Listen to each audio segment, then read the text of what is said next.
ఏ దేశమేగినా ఎందు కాలిడినా ఏ పీఠమెక్కినా ఎవ్వరెదురైనా పొగడరా నీ తల్లి భూమి భారతిని నిలపరా నీ జాతి నిండు గర్వము అన్నారు మాన్యులు రాయప్రోలు సుబ్బారావు గారు.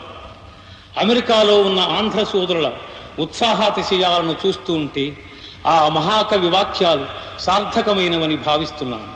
అతి ప్రాచీన చరిత్ర కలిగిన ఆంధ్రజాతి వైజ్ఞానికంగాను కళాపరంగాను అభ్యుదయ పథంలో విశ్వశ్రేయస్సుకు తన విశిష్టమైన సంప్రదాయంతో పయనిస్తూ ఉంది. అమెరికాలో నూతనంగా వెలసిన న్యూయార్క్ తెలుగు సాహిత్య సాంస్కృతిక సంఘం ఈ మహత్తర ఆదర్శాన్ని యథార్హంగా నిర్వహించగలదని హృదయపూర్వకంగా ఆశిస్తున్నాను.